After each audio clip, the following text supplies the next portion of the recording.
Bonjour. Qui est Anne Rice? Donc, on est réunis aujourd'hui pour parler de cette grande romancière qui a réinventé le monde des vampires. Moi, j'ai un petit écho, ça va? On entend ici? C'est bon? On n'entend rien de ce que tu dis. Vous m'entendez pas?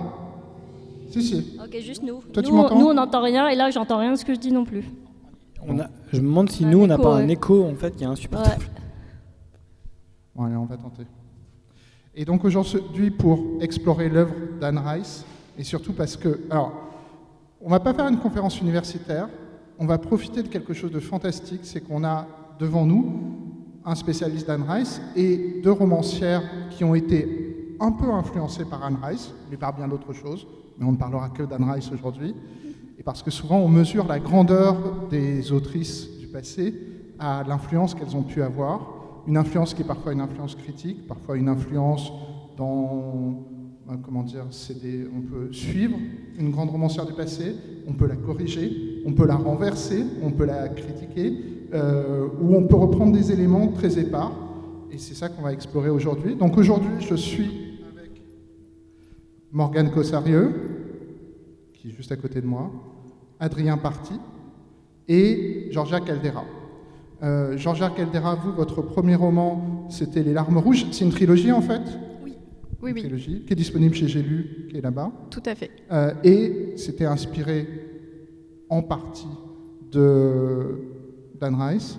Je précise qu'on avait aussi un autre camarade qui devait être avec nous, mais qui est malheureusement souffrant, qui est Vincent Tassi. On espère qu'il se remettra vite et qu'on aura d'autres occasions de faire une table ronde avec lui. Adrien Party, vous êtes... comment dire ça? Vous êtes tombé amoureux des vampires, ou tombé amoureux plutôt de Dracula, vous nous direz. Voilà, il y a longtemps, et vous avez créé le site vampirisme.com. Il y a quelques années, vous avez publié Vampirologie, qui est une sorte de grande encyclopédie sur les vampires. Et vous avez une nouveauté qui sort dans quelques semaines, qui n'est pas sur Anne Rice, mais on en parlera quand même tout à l'heure, et qui est disponible en exclusivité sur le Festival Étrange Grande. Enfin, Morgane, vous êtes une romancière. Oh oui. Et une romancière d'horreur aussi, entre Oh autres. oui. Oh oui. La grande romancière d'horreur francophone, c'est Ouais, ça? Du body horror. De body horror. Body horror. De folk horror aussi. No, Non. folk horror, just body horror. Et votre dernière publication, c'était Festin de larmes, Ouais. coécrit avec Vincent Tassi, Tassi, qui n'est pas là aujourd'hui. Ouais. et qui Qui se commence à la passe Nouvelle-Orléans. Oui, il y a des gros hommages à Anne Rice aussi. Voilà. Enfin, vraiment, Anne Rice, c'est quelque chose qui a vachement inspiré Vincent et moi dans notre œuvre, et on voulait vraiment lui rendre hommage. Donc une première fois dans notre première collaboration, Entrevue choc avec un vampire, qui est plutôt dans le registre parodique, et avec Festin de larmes, qui est pas forcément qu'un hommage à Anne Rice, mais il y a quand même quelques petits clins d'œil. Alors, sans aller sur vos textes les plus récents, mais quand vous commencez, c'est à quel moment que vous rencontrez Anne Rice? Ah ben moi, c'est à 8 ans. Oui, C'était un peu tôt. Hein. alors, je C'est un peu précise, tôt. non, ça va, tout le monde est adulte ici.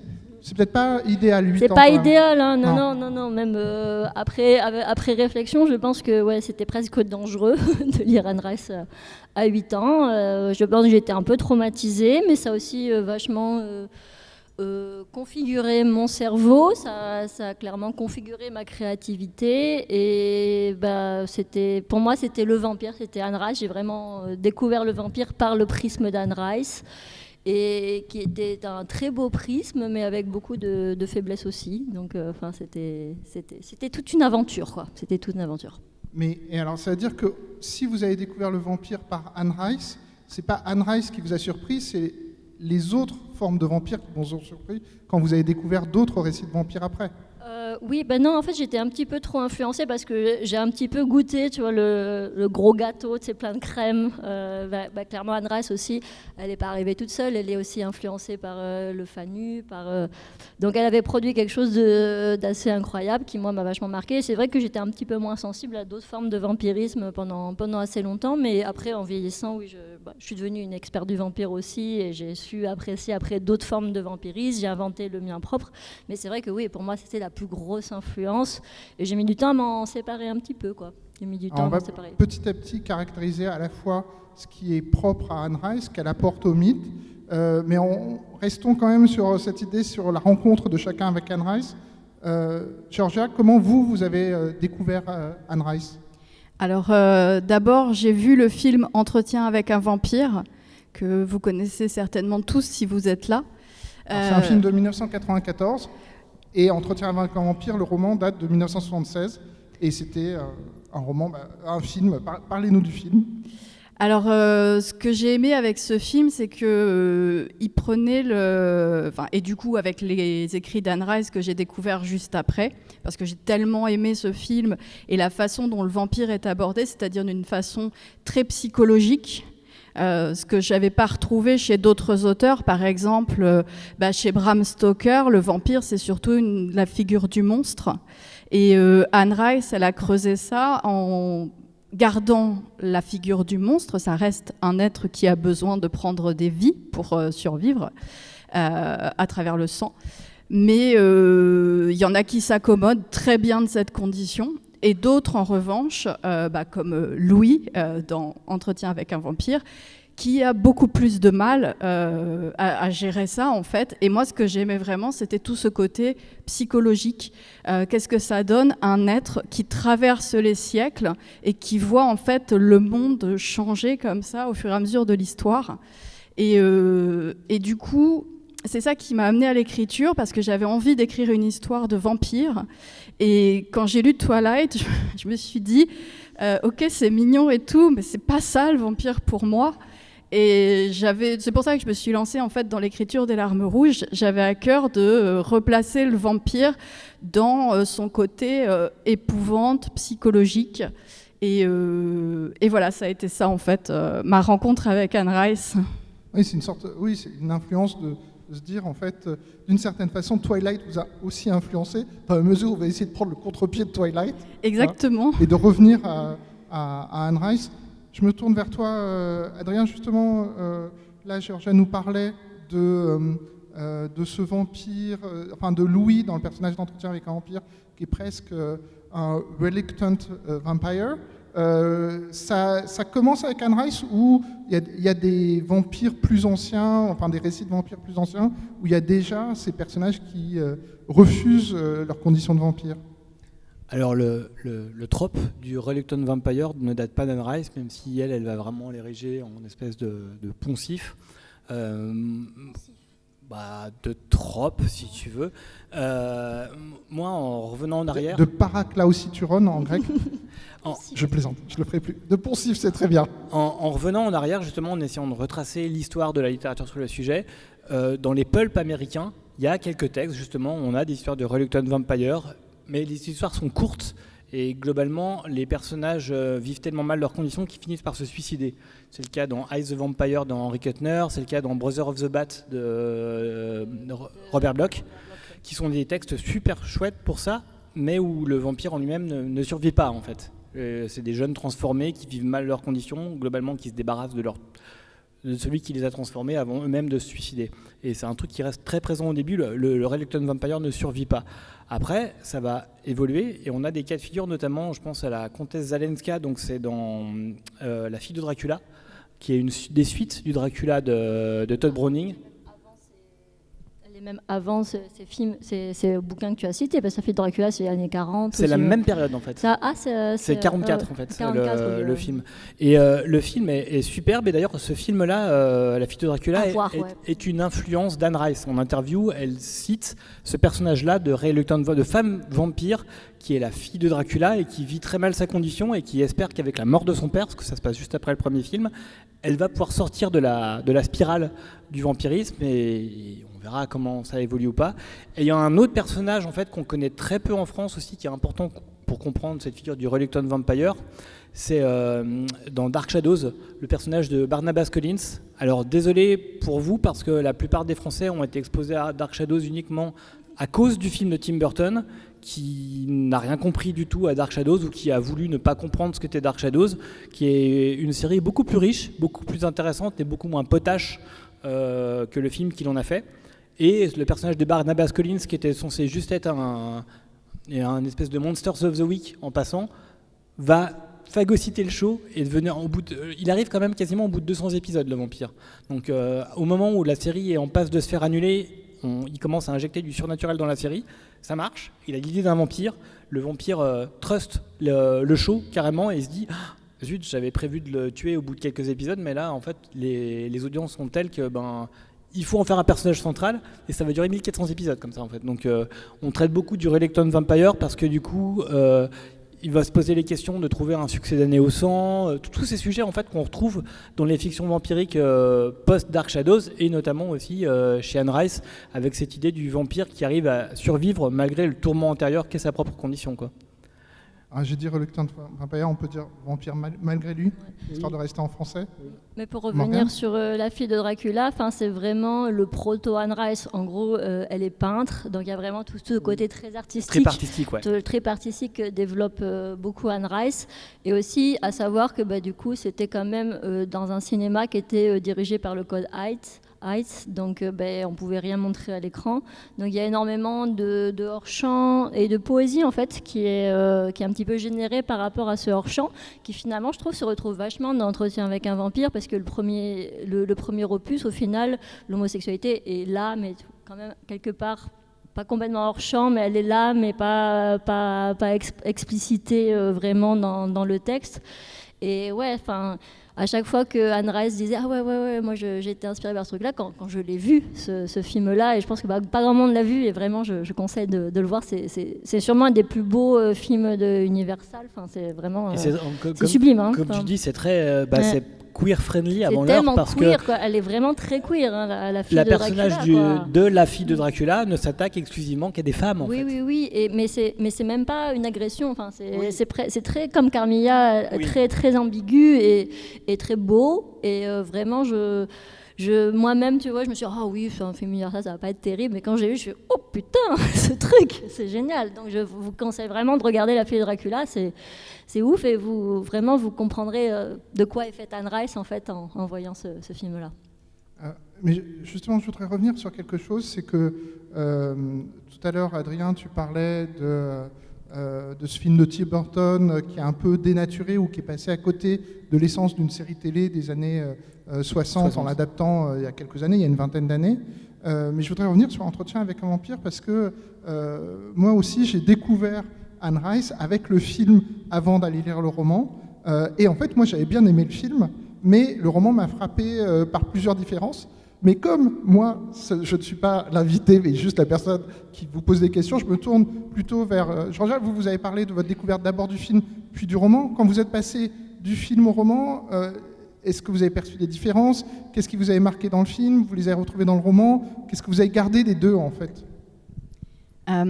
Alors dans le roman, je me souviens que j'ai trouvé que le personnage de Charlotte, non pas Charlotte, Claudia. Non pardon, je confonds parce qu'en fait dans Les Larmes Rouges, j'ai un personnage qui s'appelle Charlotte qui est inspiré de Claudia.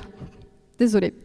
Donc oui, je me souviens que le personnage de Claudia avec sa relation avec Louis était plus développé. Mais après, j'avais trouvé quand même que le film était très fidèle. J'ai trouvé que dans le film, il y avait un peu moins le côté justement très ambigu de la relation entre Louis et Lestat, qui est beaucoup plus explicite dans le livre. Et voilà. Et après, j'ai enchaîné du coup avec toutes les chroniques des vampires. Qui par la suite sont beaucoup plus sensuels, même si les vampires d'Anne Rice ne peuvent pas aller au bout des choses, mais ça n'empêche pas que c'est extrêmement sensuel. Et j'en viens là, je ne sais même plus pourquoi en fait, j'avais envie de vous parler de ça. C'est sensuel. Ouais, la sensualité chez les vampires d'Anne Rice. En soi, ça va. Ouais. Ça va, c'est bon. On commence à avoir une petite ébauche de caractéristiques, c'est-à-dire c'est des personnages qui sont des personnages des marges, qui sont mis au centre du récit. C'est pas quelque chose donc que Anne Rice invente, mais c'est quelque chose où c'est vraiment elle qui en fait la chose principale en fait. C'est-à-dire avant elle, c'était des récits secondaire, c'était pas au centre du mythe du vampire, et elle le met au centre du mythe du vampire. Alors le problème, c'est que il y avait un problème d'époque aussi. Donc dans le premier livre, clairement, la relation de Louis et Lestat, ça ressemble à une sorte de mariage arrangé où Louis est très très malheureux dans ce mariage arrangé. On a l'impression qu'il n'y a aucun amour entre lui et Lestat. Et dans les années, donc c'était dans les années 76, et en 85, quand sort Lestat le vampire, il dit ah non, c'était une histoire d'amour. Donc je pense qu'en 85, les gens étaient déjà un peu plus à l'aise avec l'histoire de l'homosexualité. Et le souci, c'est que du coup, Anne Rice a essayé de faire adapter ce livre pendant super longtemps, et il y avait vachement de queer bashing, genre elle a essayé de rendre la relation hétérosexuelle pour que ça passe pour les studios, donc elle avait même casté Cher pour qu'elle joue Louis et que ça devienne une relation homosexuelle. Enfin, elle a vraiment essayé de tame it down, je sais pas comment dire en français, de mettre ça un petit peu plus bas. Et c'est vrai que quand tu regardes le film de 94, et on a vachement reproché ça à Tom Cruise en fait, que ah oui non il voulait pas faire un truc gay, du coup on a vachement mis ça de côté. Et c'est vrai que quand tu regardes, ils ne s'en prennent que à des femmes et à des femmes noires souvent. Donc ça c'est un peu problématique eux aussi. Et même Anne Rice a dit mais pourquoi est-ce qu'ils s'en prennent qu'à des femmes et à des femmes noires? Elle s'était même plainte de ça hein, pour le coup. Donc il y a beaucoup de choses qu'on reproche à Anne Rice en ce moment à cause de la nouvelle série, voilà, qui est beaucoup plus queer friendly, qui quand même met l'identité noire vraiment là, en focus. Mais c'est vrai qu'elle avait quand même elle dit pourquoi est-ce qu'ils s'en prennent qu'à des femmes noires en fait. Et même Oprah avait fait une interview aussi en disant mais pourquoi est-ce qu'ils s'en prennent qu'à des femmes noires. Elle avait détesté le film en fait. Donc il y avait quand même ce côté-là. Et c'est vrai que Tom Cruise, en vrai, moi j'ai lu plein d'interviews, il a dit non, moi j'ai jamais dit que je voulais pas aller dans le queer en fait. Enfin lui il était prêt. Hein. Donc ça avait vraiment les studios qui ont fait un gros Louis il est pas homo, hein, il a une femme, il est en deuil de sa femme, donc déjà ça le pose en hétérosexuel. Donc c'est vrai que oui, c'est très très ambigu, mais surtout au niveau de Lestat, de Louis, pas tant que ça. Il devient ambigu un petit peu plus que dans sa relation avec Armand, mais c'est vrai que oui, tout était, il y a ce baiser à la fin avec Armand que je pense qu'a mis tout le monde. Vont-ils s'embrasser? Ne vont-ils pas s'embrasser? Et ils ne s'embrassent pas. Donc oui, il y avait un côté... il y a même une interview assez célèbre d'un média américain qui dit « Not gay enough ». Not gay enough. Voilà. Et la nouvelle série, là, du coup, va à fond dans l'identité gay. Et je trouve que c'est plutôt pas mal. Après, en tant que fan, j'aime pas qu'ils aient mis... parce que les vampires, en fait, dans Anne Rice, ils n'ont pas vraiment de sexualité. Ils ont la sexualité par rapport au sang, par rapport au fait de mordre. Et ça, j'adorais. J'ai pas aimé qu'ils mettent ça dans une sexualité humaine. Mais en même temps, je trouve que c'est important aussi pour la représentation. Donc je suis mitigée par rapport à ça. Voilà. Oui, après, on peut aussi suggérer que malheureusement, le passage vers l'audiovisuel qui impose des images réalistes, oui, impose des choix qui pouvaient laisser presque hors champ. Il y a une sensualité qui est évidemment évidente chez Anne Rice, et c'est vrai que comment elle la montrer à l'écran, peut-être c'est plus facile à montrer à l'écran dans des vrais actes, des vraies performances d'actes sexuels, mais c'est un peu dommage parce que je pense que ces performances d'actes sexuels auraient pu être faites par juste des scènes de morsure hyper torrides. Enfin, je pense que c'était possible, et c'est un peu dommage qu'il soit allé dans quelque chose d'aussi humain, d'aussi terre à terre. Et moi, j'avoue que j'aimais ce côté hyper éthéré, en fait. Et que c'est peut-être le seul problème que j'aurais avec la série, que j'adore. Mais, alors, je vais me tourner vers toi, Adrien, sur l'histoire de la réception, à la fois de la création et de l'œuvre d'Entretien avec un vampire. Alors, Entretien avec un vampire, tu parlais tout à l'heure des textes courts des années 40, 50, 60. C'est initialement une nouvelle, ça devient un roman. Et en fait, j'ai lu un entretien d'Anne Rice sur le fait qu'elle n'avait pas conscience initialement d'écrire un roman qui pouvait être perçu comme, aujourd'hui on dirait, LGBTQ+, et que c'est la réception des lecteurs qui l'a fait réfléchir. Et donc ça a modifié sa manière d'écrire pour le deuxième volume, qui arrive presque 10 ans plus tard.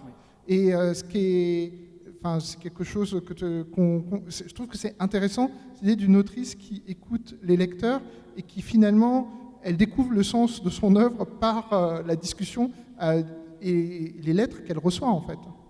Oui, et il y a aussi un autre aspect qu'elle a découvert tardivement, c'est que le côté cathartique du premier bouquin, avec le personnage de Claudia, sachant qu'au moment où elle écrit la nouvelle et elle travaille sur le roman, elle perd sa fille d'une leucémie, et le personnage de Claudia en fait est en résonance avec ça, et longtemps elle n'a pas voulu le voir, Et sur des interviews tardives, en fait, elle avoue en effet, oui, c'est évident en fait que ce personnage-là, la tournure qu'il prend, surtout qu'on le revoit pointer plusieurs fois dans les chroniques, même de façon plus ou moins évanescente, parce qu'il y a un tome tardif où Louis réinvestit l'appartement qu'ils avaient à la Nouvelle-Orléans et a l'impression que l'appartement est hanté par Claudia. Ce personnage-là, en fait, est super important pour comprendre justement la part de biographie de l'auteur dans son œuvre. Mais déjà, je dois avouer quelque chose, c'est que j'ai découvert, je pensais que c'était une trilogie que j'avais lue, et je n'avais pas perçu que ce n'est pas une trilogie, qu'il y a 13 volumes. Donc, les 13 sont traduits en France ? Non, il y en a 2 qui manquent. Il y a Prince Lestat et Atlantis, et Blood Communion, qui ne sont pas traduits. Et ils ne sont pas incroyables. Donc ils le sont tous maintenant, en fait. Maintenant, ils le sont tous traduits, en fait. Ah bon, ils sont tous traduits ? Oui. Non. Le tout dernier peut-être pas, mais l'avant-dernier était très bien. Il y a un spin-off avec deux épisodes en plus dans une autre série. C'est-à-dire il y en a 13 dans la série principale qui commence avec l'entretien. Et après il y a les nouvelles chroniques des vampires où il y a quelques tomes, plus le reboot avec Prince Lestat où il y en a 3 en fait finalement dans les nouveaux. Il y a 3 dans le reboot. Sinon il y a Blackwood Farm qui est vraiment un des meilleurs des chroniques des vampires, qui n'a pas l'air comme ça, mais que vraiment c'est sûrement un des mieux. Il y a Pandora aussi qui est pas trop mal. Oui, j'aime bien. Moi j'aime bien aussi. Mais oui, Vittorio le vampire qui est très bien aussi. C'est une série fleuve, sachant que j'ai interviewé d'autres auteurs de l'époque parce que c'était intéressant. Faut savoir qu'on parle beaucoup d'Anne Rice comme une grosse impulsion. Comme tu l'as déjà dit, Anne Rice, elle s'inscrit dans un contexte. C'est pas forcément la première autrice à s'emparer du vampire et à le mettre au centre de la scène, parce que c'est un peu ça dont on parle en fait, et que les écrits, notamment du 19e, comme Stoker, notamment comme Dracula, c'est le seul personnage qui ne prend jamais la parole. Il n'existe qu'à travers le regard des autres personnages. Anne Rice, l'histoire a été écrite autour du fait que c'est elle qui met le vampire au centre. Fred Saberhagen arrive 1 an avant et Fred Saberhagen fait ce travail-là avec Dracula. Donc déjà c'est intéressant pour faire basculer le focus au niveau du personnage central vers le vampire. On commence par retravailler Dracula et c'est Fred Saberhagen qui le fait en faisant en fait un héros et en offrant à Dracula de raconter le roman de son point de vue. C'est le seul point de vue qui manque dans le roman. Donc c'est intéressant d'avoir ça. Et à la même époque qu'Anne Rice, la même année, sort en fait le premier tome de la série de Chelsea Queen Yarbrough consacrée au personnage de Saint-Germain, sachant que Chelsea Queen Yarbrough a d'emblée l'idée d'une série. Donc au moment où le tome 2 d'Anne Rice sort dans les années 80, il y a déjà au moins 3 ou 4 tomes de la série de Chelsea Queen Yarbrough qui existent. Donc le format sériel, c'est a priori Anne Rice, elle l'avait pas forcément imaginé dès le début en fait. Il y en avait un autre, mais là je l'ai sur le bout de la langue. C'est un truc de 75, un autre roman, un mec qui se retrouve transformé en vampire, mais vraiment un vampire assez affreux, qui se retrouve hyper isolé et qui est au premier, mais j'arrive pas à retrouver. 75, j'ai plus trop c'est 75 qui est juste avant Anne Rice, il y en a un autre aussi. Mais Eh bien, on note et tout à l'heure, on ira chercher en ligne. Mais donc, du coup, elle s'inscrit dans un cadre, donc c'est ça qu'il faut avoir. Et c'était pas forcément conçu pour être une série à la base. Déjà, comme tu l'as dit toi-même, avant d'être un roman, il y a une nouvelle qu'elle écrit pour exorciser finalement le décès de sa fille et qui devient ce roman. Et la partie qui concerne sa fille se retrouve une brique finalement du roman final. Et d'ailleurs la nouvelle n'a pas grand chose à voir avec la version finale. C'est quelque chose d'assez humoristique presque. La nouvelle, elle est très légère en fait, j'ai l'impression. Vraiment, j'ai pas retrouvé spécialement l'ambiance d'Entretien avec un vampire dans cette nouvelle. Il y a vraiment des mais ouais, on sent que c'est un truc un peu à la Oscar Wilde, très très très très drôle sur une sorte de prouesse, tu vois, de mots bien tournés, de choses comme ça. Mais le fond est pas là. Le fond est pas là. Moi, ce que j'aime aussi beaucoup dans le roman, qui me semble être important et qu'on ne voit pas forcément à l'écran dans le film, et je pense que c'est une chose importante de le dire, c'est que dans le roman, Anne Rice met en scène la scission entre le vampire d'avant et finalement ce renouveau de vampire dont elle est en fait une des images, parce qu'il y a un passage, un moment, où après que Louis et Claudia se soient débarrassés de Lestat, ils vont en Europe et ils cherchent les vampires en Europe de l'Est. He was dead. Et en fait, ils rencontrent des espèces de créatures qui sont finalement les morts vivants de proto-littéraire du ce qu'était le vampire proto-littéraire, à savoir un paysan qui est incapable de s'exprimer.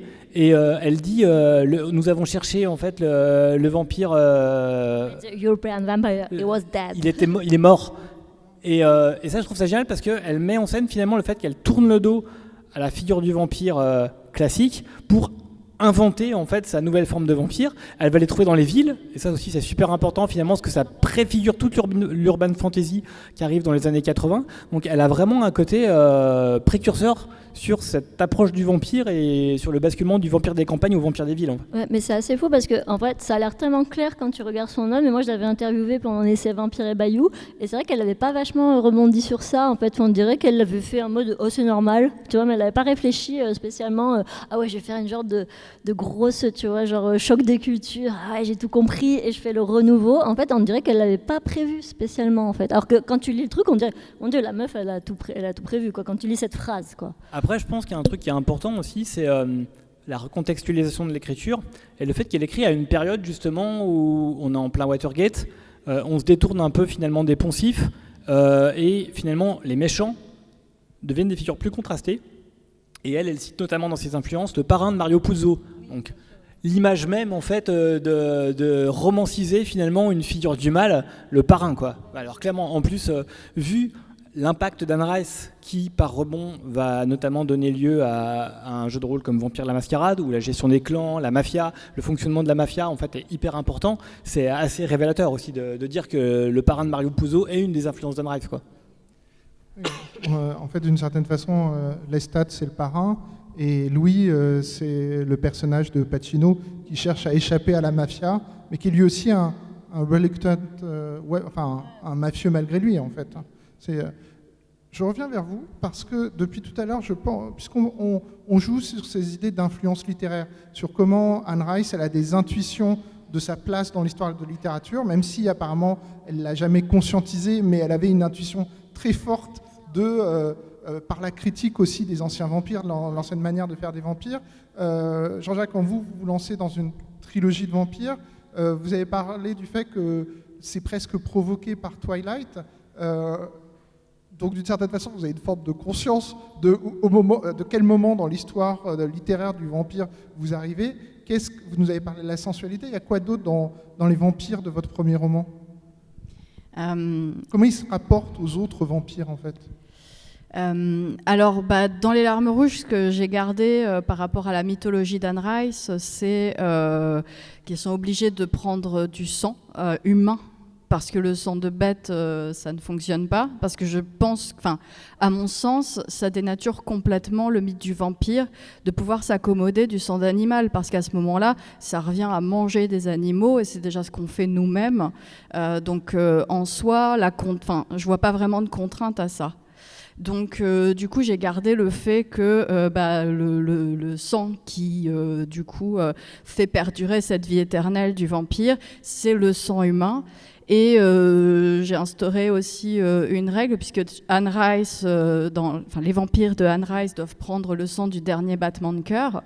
Dans mon roman, dans ma trilogie du coup, les vampires sont obligés de prendre le sang du dernier battement de cœur une fois par an pour entretenir leur éternité et leur pouvoir aussi, puisque leur condition de vampire leur confère des pouvoirs. Alors ça se manifeste pas pareil chez chacun, ils ont des pouvoirs différents. Par contre, mes vampires peuvent aller au soleil, parce que même s'ils n'aiment pas trop ça, parce que leur peau est très pâle, etc., ils peuvent quand même aller au soleil, parce que je trouvais que cette contrainte, elle était quand même très difficile à gérer, puisque je voulais quand même l'inscrire dans quelque chose... mes vampires ne sont pas connus de la société, mais ils s'y fondent parfaitement pour certains. Enfin, pas pour les plus anciens, mais en tout cas pour certains. Et après, j'ai réinventé ma propre origine du vampire, puisque dans le tome 3, on remonte jusqu'aux origines antiques du vampire, toujours en m'inspirant de Anne Rice, que mon volume préféré, c'est La Reine des damnés. Alors, il y a une adaptation aussi cinématographique, mais je vous la déconseille. On disait tout à l'heure, elle a une excellente BO, la musique est géniale, mais en revanche, le film est naze, vraiment ça... Et la prestation d'Alia quand même, qui est l'une des premières vampires noirs et qui l'a fait tellement bien, qui est en plus morte avant même de pouvoir... c'est vrai. Oui. Dans le film, c'est voilà. Très triste quand même. L'actrice Alia qui incarne la Reine des damnés dans le film. Qui avait même pas 22 film. ans, quoi. voilà, on peut voir le film pour ça, pour Alia, voilà, qui incarne donc la Reine des damnés, et la BO. Après, pour ce qui est de l'histoire, c'est tellement raccourci, il y a plein de libertés prises par rapport au livre. C'est vraiment, faut lire le livre, il est vraiment génial. C'est celui qui est le plus, on va dire, souvent chez Anne Rice, c'est très tranche de vie vampirique. La Reine des damnés, c'est celui qui a quelque chose de plus, comment dire, Stephen Kingien. Oui, exactement, tout à fait. Ouais. Et qui est très haletant. Il y a plein de points de vue et du coup, il boucle très bien, il est très haletant. Et du coup, dans La Reine des damnés, on remonte jusqu'aux origines du vampire. C'est mon volume préféré parce que j'ai trouvé ça tellement génial. Et donc, dans Les Larmes rouges, je m'inspire de ça, mais en reprenant à mon compte, bien entendu, parce que c'est bien entendu pas la même mythologie. Mais voilà. En fait, je pense que La Reine des damnés, ça aurait pu être le chef-d'œuvre d'Anne Rice si elle savait raconter une histoire, ce qui n'est pas son cas. Et en fait, elle a réussi, je pense, La Reine des damnés dans son premier tome des Sorcières Méfères, le lien maléfique en français. Je trouve qu'elle a beaucoup plus réussi que La Reine des damnés parce que La Reine des damnés, ça commence mais incroyablement. Et en fait, elle se plante tellement dans toute la résolution de l'histoire qu'il y a juste une discussion à la con sur le féminisme hyper bas étage entre Akasha et tout le monde qui est assis autour d'une table et qui donne son avis sur la question avec quelqu'un qui domine la situation. Enfin, il n'y a aucun sens. Enfin, donc vraiment, ce bouquin en fait est à la fois le plus génial qu'elle ait fait, le plus ambitieux, mais c'est complètement planté. Je pense qu'il est pas aussi bien foutu que Entretien Vampire ou que Les Salles de Vampire, mais si elle s'était pas plantée, c'était clairement son meilleur bouquin. Mais juste les 3 derniers chapitres, non, c'est complètement... alors que c'était tellement ambitieux, tellement beau, et c'est dans ce bouquin-là qu'elle invente le Talamasca, qui est donc quand même un des trucs qui fait toute son œuvre et qui est incroyable. Et d'ailleurs... Et qui invente aussi l'origine du vampire, l'origine spirituelle du vampire, en fait. C'est incroyable, qui est assez folle et qui est assez unique, en fait. C'était complètement... Elle fait table rase, justement, de toute la mythologie sur le sujet, et elle lui trouve des racines, des nouvelles racines, en fait. Et c'est surtout qu'en plus, c'est en dehors, parce que après, souvent, tu vois, genre Stéphanie Meyer, elle est hyper dictée par ses croyances mormones, quand même, Anne Rice est vachement dictée par ses croyances chrétiennes, mais quand même, sa façon de voir le vampire, oui, est très, la création, le machin, mais quand même, c'est hyper, comme tu dis, c'est table rase, ça sort de rien, c'est complètement novateur, c'est mal. En fait, La Reine des damnés, c'est une sorte de chef-d'œuvre avorté. C'est 10 000 fois plus puissant finalement que tous les 2 autres, tu vois, qui ont vachement été plus mis en lumière, et c'est juste planté sur la fin. Mais tu regardes, ça a toute une sorte de construction Stephen Kingiesque qui est quand même un peu plus forte finalement que ces autres romans où la construction est un petit peu à la Anne Rice, où c'est toujours avec son talent et sa plume et sa poésie, ça passe, mais c'est toujours un petit peu botched, quoi. C'est un petit peu... C'est dur à tenir en fait, mais ouais, Le Reine des damnés, elle le commence tellement fort et le finit tellement mal, c'est très dommage. Ce livre ça aurait pu être un tel chef-d'œuvre.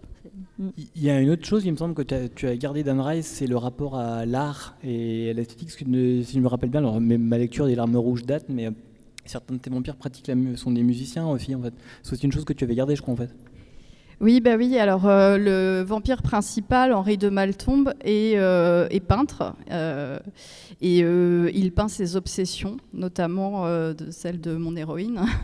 Il peint mon héroïne parce qu'il est obsédé par elle.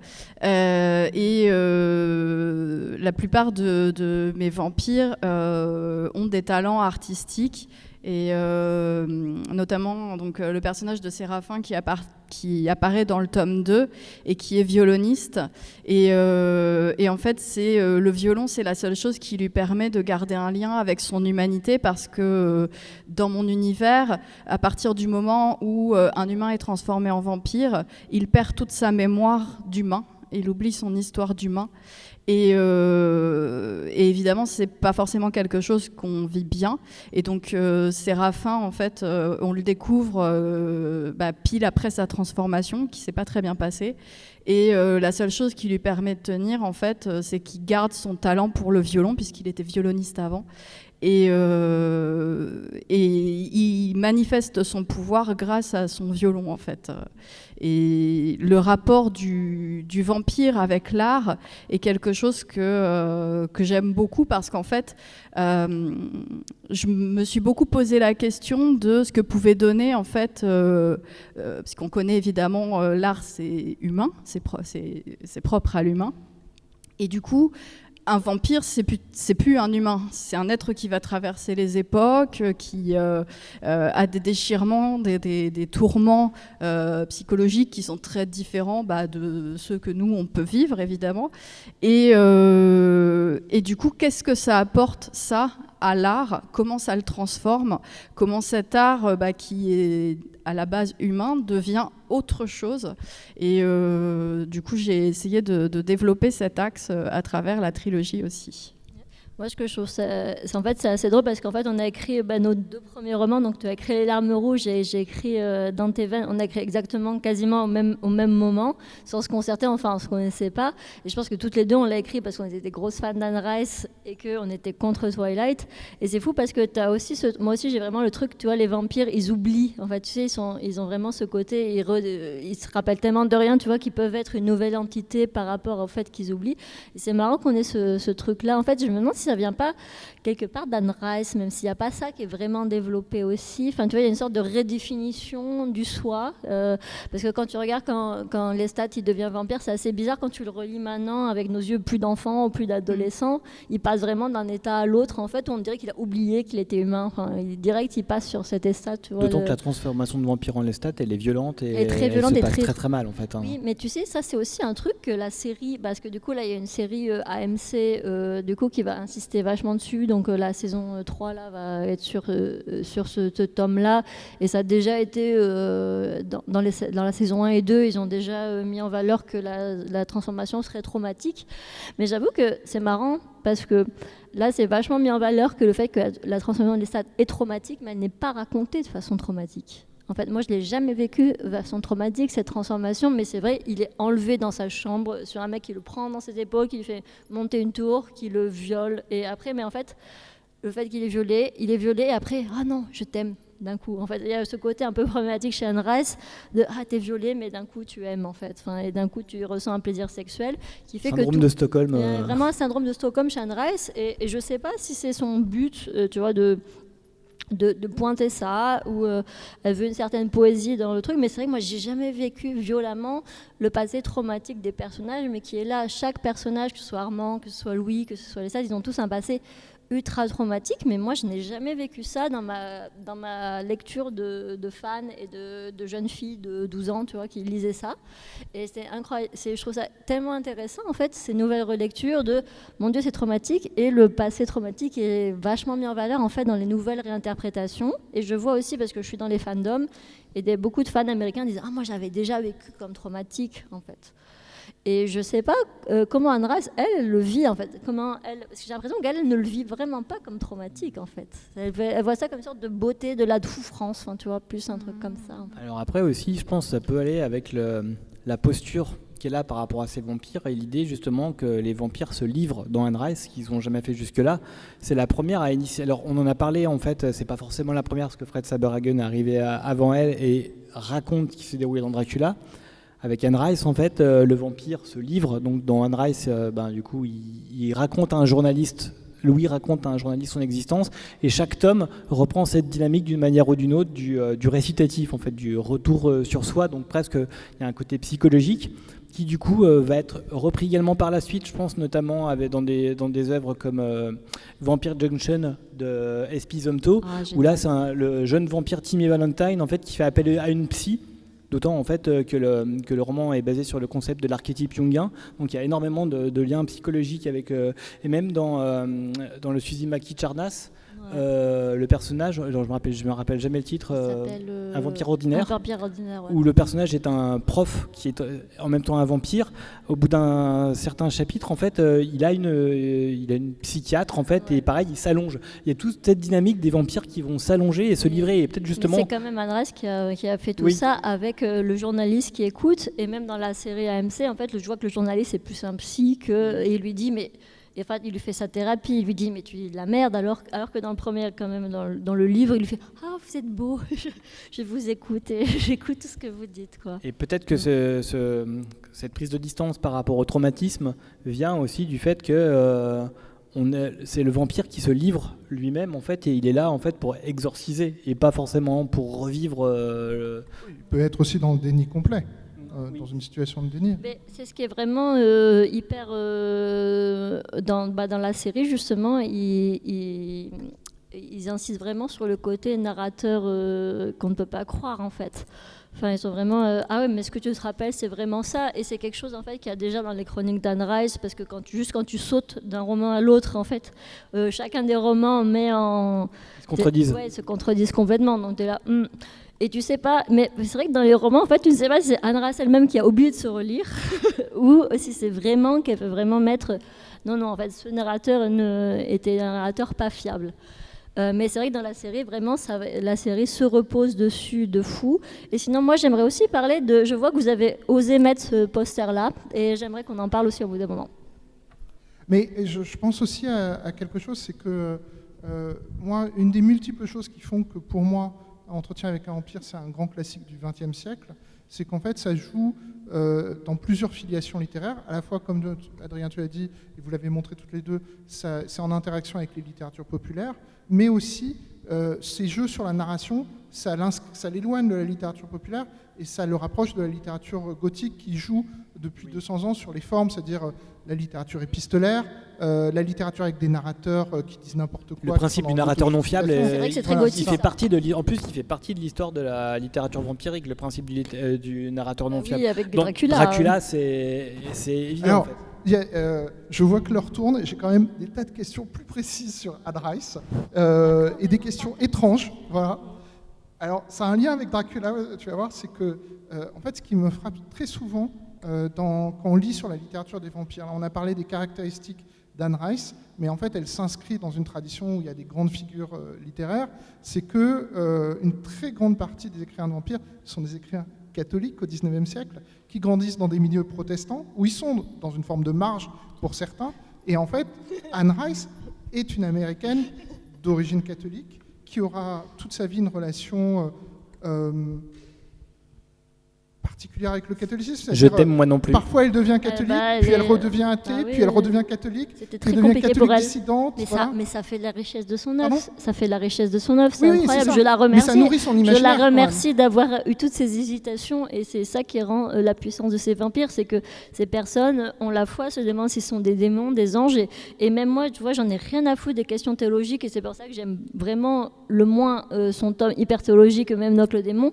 Mais objectivement, à chaque fois que je vois une adaptation, je fais mais il manque la question théologique, et c'est pour ça. Et même quand je vois genre un sous Anne Rice, c'est genre True Blood, genre tu vois, ils reprennent le vampire planteur et le vampire méchant, machin, mais il manque ces questions théologiques. En fait, ça manque en fait ces personnes là qui sont Lestat et qui sont Louis ou qui sont Armand.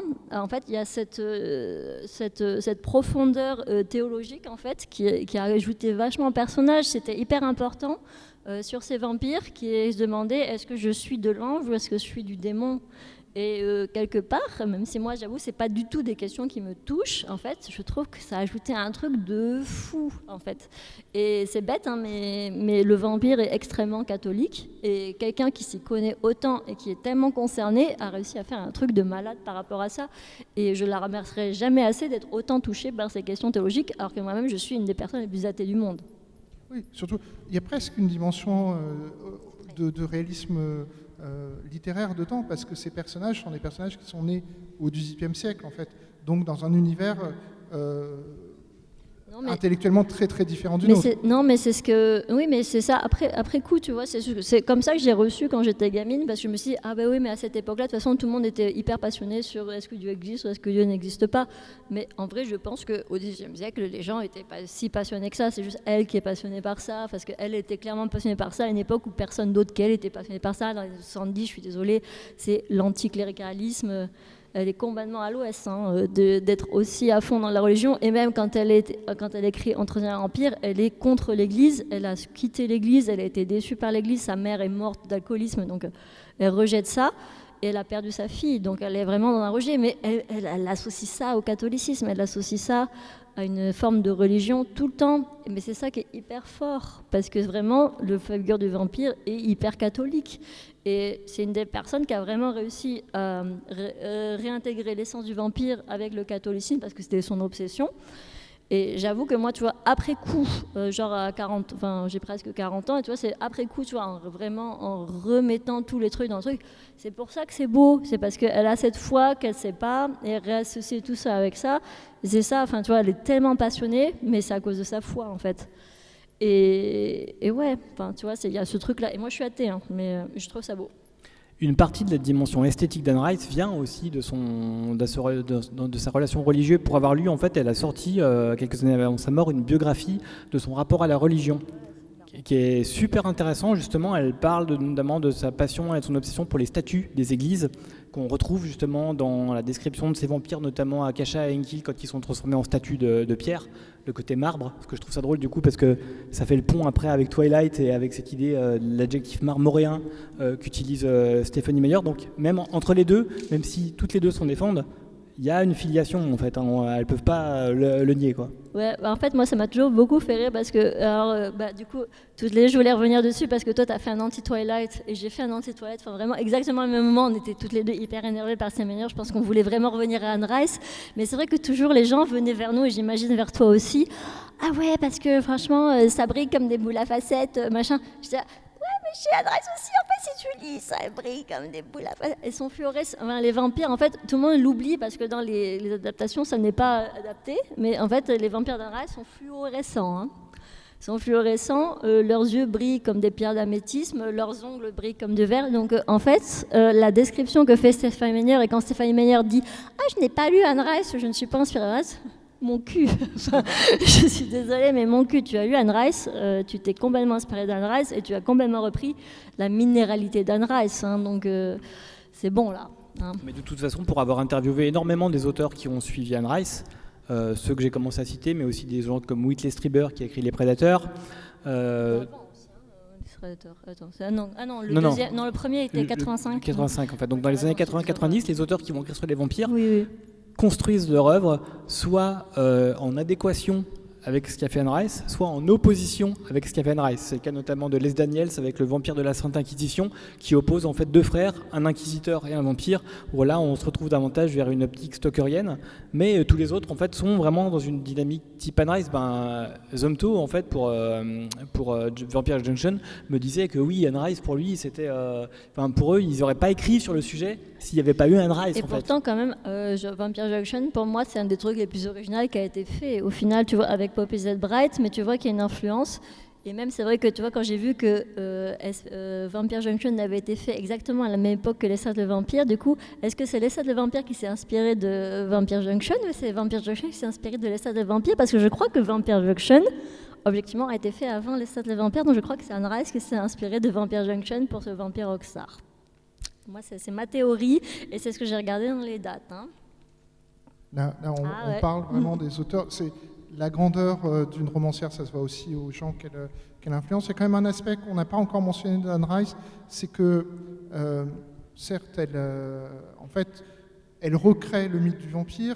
Il y a une vraie génération Anne Rice. On ne peut plus écrire du vampire aujourd'hui comme s'il n'y avait pas eu cet événement intellectuel et littéraire qui était Anne Rice. Mais vous deux, vous êtes des romancières françaises, francophones. Anne Rice, c'est très américain quand même comme écriture à certains aspects. Est-ce que vous, dans vos écrits propres de vampires, vous percevez quelque chose qui est lié à ce que vous avez en propre, qui va vous distinguer fondamentalement d'Anne Rice? Je sais que vos œuvres sont très différentes des œuvres d'Anne Rice, vous en faites pas, mais c'est juste pour faire saillir ce qui, d'après vous, d'Anne Rice ne va pas passer chez vous, en fait. Je suis athée, déjà. Oui, ça a été dit. Donc, je suis athée, et moi, mon délire, c'est le body horror, mais c'est vrai que Anne Rice m'a construite. Hein. Enfin, c'est vraiment mon... Mais après, il n'y a pas que Anne Rice qui m'a construite. Hein. Il y a Poppy Z. Bright, il y a Clive Barker, il y a Stephen King. Enfin, voilà, je suis le produit de ce que j'ai lu, de ce que j'ai vu et de ce que j'ai vécu aussi. Hein. Donc, mon œuvre et c'est très très compliqué de dire moi je viens de nulle part, j'ai fait cette œuvre là qui est complètement complètement en dehors de tout ce que tout le monde fait. Non, pas du tout. Non, je suis clairement dans le postmodernisme et des choses que j'ai digérées, que j'ai intégrées. Et clairement, Anne Rice, c'est une des choses que j'ai le plus intégrées avec Stephen King, avec des grands noms comme ça. Et j'espère pouvoir en donner ma version moderne et ma version très proche de moi et de ma version qui est par rapport à ce que j'ai vécu. Parce que oui, j'ai eu ma vie, j'ai eu mes traumas, j'ai eu mes choses. Et oui, et mon premier roman, donc Dans tes veines, qui était... au final, il ne ressemble pas beaucoup à Anne Rice, hein, même s'il y a un hommage, clairement. Mais c'était plus, comme tu disais, une sorte de réaction à Twilight, en fait. Genre une sorte de gros total de Twilight. Genre, qu'est-ce qu'il ne faut pas faire? Parce que moi, j'ai détesté Twilight. Et aussi, tu vois, je serais née avant. J'aurais eu 8 ans quand j'aurais reçu Twilight, peut-être que j'aurais aimé, mais en même temps je suis très très contente parce que les valeurs mormones qui sont défendues dans Twilight sont vraiment pires que je trouve que les valeurs catho qui sont défendues par Anne Rice, hein. Parce que Anne Rice est quand même pas elle est pas pro-life, enfin elle est pas... Ce qui est intéressant justement dans ces dans ces prises de recul par rapport à la religion, c'est que justement comment dire, l'objet principal de ces prises de recul avec les religions, c'est le regard de l'Église notamment sur les homosexuels, parce que son fils est lui-même homosexuel. Oui, en fait. Mais quand tu regardes au niveau même du pro-life, en fait, moi j'ai relu récemment parce que je faisais on a fait un Bifrost spécial Anne Rice, donc j'ai relu la plupart de ses œuvres, et du coup l'œuvre sur les sorcières, en fait, t'as la chair en fait qui insémine toutes les femmes méfères. Et il y a presque il y a un message un peu pro-life dedans où j'étais un petit peu, je savais pas trop quoi en foutre. La connaissant, je pense que c'était pas ce qu'elle voulait faire. Je pense que je la connais très intimement et tout, et il y a plein de soucis. Mais je sais aussi que c'est une femme de son époque. Aussi, il faut remettre les choses dans le contexte. Je pense que c'était quelqu'un de très visionnaire pour son temps, parce que quand même, c'est quelqu'un qui défendait la transsexualité dans les années 70 ou des choses comme ça. Elle le faisait avec ses armes des années 70 qui étaient complètement imparfaites quand tu regardes sa vision des transsexuels et de machin. Enfin, c'est pas terrible, hein. Pas terrible, mais je veux dire, c'était la première à le faire, c'est une des premières à le faire, et voilà, je pense qu'on ne peut pas juger des gens qui vivaient, qui ont vraiment vécu leur apothéose il y a 50 ans avec les armes d'aujourd'hui. Enfin, je veux dire, il faut un petit peu de l'attitude pour juger tout ça, en fait. Enfin, il faut voir les gens qui étaient en avance sur leur époque, même si par rapport à nous maintenant et ce qu'on a comme idée, non, c'était déjà bien. Voilà. Préfila, Paul du désert, c'était déjà bien, par exemple. Tu vois. Tu me donnes la parfaite transition pour faire la remarque finale que je voulais faire, c'est que en préparant cette discussion sur Anne Rice, j'ai fait ce que je n'avais jamais fait, c'est que j'ai beaucoup lu sur sa vie. Alors, on connaît un auteur ou une autrice par son œuvre, et c'est sans doute le plus intéressant, le plus important, mais elle m'a semblé follement sympathique parce que c'était une personne qui était en fait assez discrète, et vous saurez qu'une très très grande partie de sa fortune, elle l'a donnée à des associations caritatives toute sa vie, et c'était quelqu'un qui a beaucoup donné toute sa vie. Alors, d'une certaine façon, c'était une catholique très très dissidente. Elle a donné à l'éducation aux personnes sans abri de la Nouvelle-Orléans. Elle a donné pour la lutte contre le sida dès le début, pour l'aide aux malades du sida, pour la cause LGBTQ+. Donc une personnalité attachante, généreuse et discrète avec sa fortune, elle est très touchante en plus. C'est quelqu'un de passionnant, de touchant, et qui a vraiment aussi énormément de flaws. Hein. Il y a vraiment des choses que maintenant, avec notre idée maintenant, il y a énormément de choses que tu peux critiquer. Mais je pense que par rapport à son époque, c'était quelqu'un d'assez visionnaire sur beaucoup de choses comme... Bon, je ne suis pas là pour la défoncer, donc je ne les nommerai pas, mais oui, il y a beaucoup de choses qui ne vont pas, hein, quand même. Mais c'est clairement je tiens à souligner, mais je n'irai pas plus loin. Parce que je l'aime beaucoup, donc je n'irai pas. J'ai eu la chance de la rencontrer avant son décès, donc lors de sa dernière venue en France en 2005 ou en 2007 ou 2008, je pense. Et elle était venue à Paris pour défendre sa dernière série, en fait, qui est sur les loups-garous et qui finalement une sorte de réécriture d'entretien avec un vampire avec des vampires. C'était pas assez original. C'était pas fou, mais c'était cool de la rencontrer. Et en fait, elle m'a paru extrêmement humble, extrêmement discrète, comme tu le disais, en fait. Et il fallait un peu la travailler au corps pour avoir des réponses. Donc à l'époque, j'étais pas très fluent en anglais, donc j'ai été aidé par des gens qui étaient là, qui traduisaient, justement par rapport à l'influence qu'avait pu avoir la fiancée de Dracula, le parrain, toutes ces choses-là, des questions que je voulais lui poser de manière à corroborer ou pas les thèses que j'avais. Donc j'étais très très content qu'elle réponde sur ces sujets-là. Et oui, c'est une rencontre importante et c'est aussi en effet une personnalité, je trouve, qui dégage beaucoup, de mon point de vue, beaucoup de choses positives en fait. C'est pour ça que tu vois, il y a genre des personnalités que tu as envie de haïr et tout. Et Anne Rice, en fait, c'est pour ça, même moi, tu vois, je sais exactement c'est quoi ses flaws, c'est quoi les défauts, mais je serais pas là pour les afficher comme ça. Je sais que elle les a à cause de l'époque dans laquelle elle a vécu, pas parce que c'est quelqu'un de mauvais intrinsèquement. Enfin, je pense que clairement, c'était vraiment une alliée de la cause et enfin.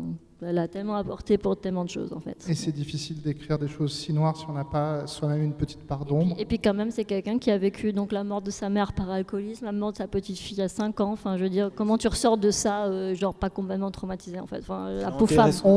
Il y a encore plein de choses qu'on peut aborder, mais l'heure tourne et on doit rendre l'antenne. Nos 3 auteurs sont là, ils vont retourner sous le chapiteau. Je vous engage à aller les trouver pour discuter avec eux, pour acheter leurs livres que vous pourrez comme ça avoir dédicacés. Je vous remercie énormément et je vous souhaite une bonne journée à tous.